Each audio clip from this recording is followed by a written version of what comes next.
Let's talk about why most commercial insurance producers fail and how you can fix it. So let me ask you a question real quick. Who's the better producer? The one who writes 75 accounts and brings in 100 grand, or the one who writes just 5 accounts and brings in the same 100 grand? Well, if you pick the 75 account producer, you're not alone. I saw this exact same question on LinkedIn, and most producers picked the 75 accounts like it was the obvious, smart choice. They're thinking, well, if I lose a small account, it doesn't hurt. I'll just replace it. But let me be straight with you. Chasing small accounts isn't safe. It's a trap. It feels like progress, but it's just noise. If you're still out there hustling small deals, thinking you're building something solid, I hate to break it to you, you're not building a book of business, you're building a prison. And this right here is why most producers fail. And in this video, I'm gonna show you exactly how chasing small accounts keeps producers stuck, broke, and stressed. But more importantly, how to flip the game in your favor before it's too late. Hi there, I'm Schwantz, and welcome to the Bignition channel, the home of the triple threat solution, sales training, sales CRM, and sales management platform, all in one integrated system. The big lie producers believe. So here's a problem most producers don't see. They've been taught either by their agency, their peers, or just bad habits, the more accounts equals more security. They actually believe that having 100 little accounts is safer than having a handful of big ones. I mean, in a way, it does seem logical. If you've got a bunch of small accounts, you've got steady money coming in. So if you lose one, hey, it won't hurt. But here's the truth, and you need to hear this. That's not safety, that's slavery. You're stuck doing busy work for clients who barely move the needle. You're chasing paperwork, answering emails, taking phone calls, all for tiny commissions that don't even add up to freedom. But it gets worse, because the more of these small accounts you bring in, the more your agency expects you to manage them. And before you know it, you're not selling anymore. You're babysitting a giant stack of small accounts and wondering why you're not making the money you thought you would. And this right here is the trap. It's a lie that keeps producers stuck their entire career. They think they're building something, but what they're really building is a treadmill they'll never get off of. The math, breaking down the numbers. So let's get real here. Let's look at the numbers because the math doesn't lie. Imagine 2 producers, both of them are aiming for a $300,000 book of business over the next 3 years. Now, producer A writes 75 small accounts every year. By year 3, they've got 225 accounts. On the other hand, we have producer B. They only write 5 bigger accounts per year. So after just 3 years, they've just got 15 accounts. Now, on paper, they both have the same look. Both have a $300,000 book of business, but their lives couldn't be more different. Producer A is buried under work. 225 clients means they're spending every single day answering emails, chasing renewals, fixing problems, putting out fires. They're trapped in what I call service hell. And producer B, they've got 15 clients, that's it. They've got time to prospect, time to sell, and most importantly, time to keep growing their book. So let me ask you, who's got a better shot at building $1 million book of business? Who's got the time and energy to grow? Who has the freedom to actually enjoy life instead of being chained to their desk? And it's not even close. See, this is the real problem. Most producers don't have a sales problem. They've got a client selection problem.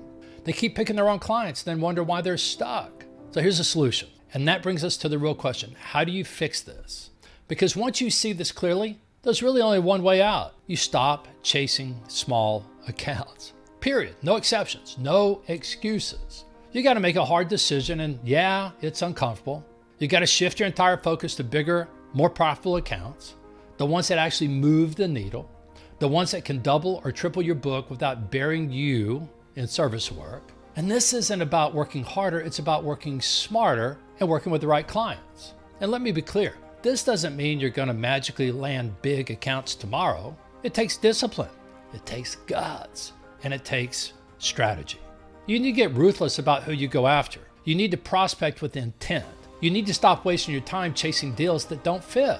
Most producers spray and pray. They take whatever walks in the door. And that's exactly why they stay stuck. I want to use this case study to make my point with what it takes in terms of small accounts to achieve anything versus larger accounts. And so In this study, I had 17,000 commercial accounts, 168 producers, 92 million in agency revenue. The average book size was 546,000 with 106 accounts with an average revenue of $5,159. That was the average. But if you take the top 20, this group right here, the top 20% of those accounts, which are 22, brought in almost 400,000 and had an average account size of $17,774. The middle 40 right here brought in 124,000 with 41 accounts, an average of $3,000. But here's the part that really is critical. The bottom 40% of their accounts, 43 accounts, brought in $22,000 for an average of $518 each. So let's like what has to happen for this person to do something extraordinary in their life. A producer could write 1.25 of their top 20 accounts to replace all bottom 40. That's a ratio almost of 1 to 40. I write 1.25 and I get rid of 43 accounts. Pretty powerful. On the flip side, a producer would have to write 34 of their small accounts to equal 1 of their top 20 accounts. So it's really interesting the amount of work that goes into writing new and replacing new if you've got the confidence to go after a business that averages $17,000. Now let's keep going here. So if this producer wanted to double their book of business, focusing on the average of the top 20, here's what they do. 2 times 546 on average gets you to $1 million in 93. You've already got your top 20 accounts brings in 400,000. So you have a balance of 694,000 you have to grow. If you write an average of $17,000 accounts, you got to go write 39 over a period of, say, 3 years, maybe even 4 years. You add the 39 to the top 22 and you got 61 accounts averaging 17,000 and you got your $1 million producer. That's why this is so important. The flip side of it, if you went with the small accounts, you'd have to have 2,000 accounts.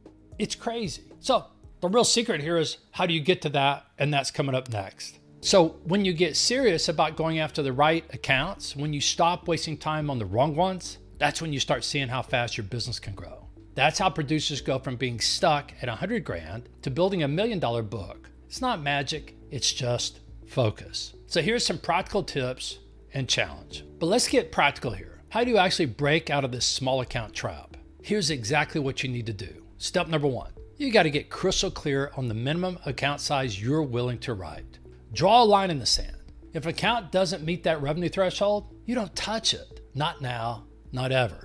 No exceptions. That number might be 10 grand in revenue, maybe it's 20. I don't care what it is, but you need a number that forces you to focus on accounts that actually matter. Then in step 2, you need to build what I call a high value target list. These are accounts that meet or exceed that minimum revenue threshold. And here's the key. This list isn't endless, it's focused. Start with 10 to 15 accounts. That's it. You're not looking for volume here, you're looking for impact. And then step 3, this is where strategy comes in. You can't just cold call these accounts like every other producer. That's exactly why most producers fail. They approach high value prospects with the same weak tactics they use on small ones. If you're going after bigger accounts, you need a smarter approach. And of course, this is where the wedge comes in. It's your best friend. Not because it's some magical script, but because it forces you to focus on what actually gets a prospect's attention, their frustrations with their current agent. You start identifying where their current agent is falling short. You figure out what they're unhappy about, service issues, coverage gaps, renewal surprises, and you use that to wedge your way in. It's not about quoting cheaper, it's about offering solutions to the exact problems that frustrate them. And that's how you flip the game. And here's the challenge I'm going to leave you with, because sitting here and nodding along won't change anything. This week, I want you to sit down and do 3 things. Number 1, set your minimum account size, no exceptions. Second, build your high value target list. 10 accounts minimum, probably more like 15 to 25. And then third, write down 1 frustration you can solve for each one of those accounts. Just 1, that's your wedge. Then over the next 90 days, your entire focus is simple. Wedge into those accounts and leave the small ones behind. If you truly want to break out of the trap, this is the path. The only question is, are you willing to take it? And if you want more commercial insurance sales strategies like this one, consider subscribing to my YouTube channel. Thanks for watching. I'll see you guys in the next one.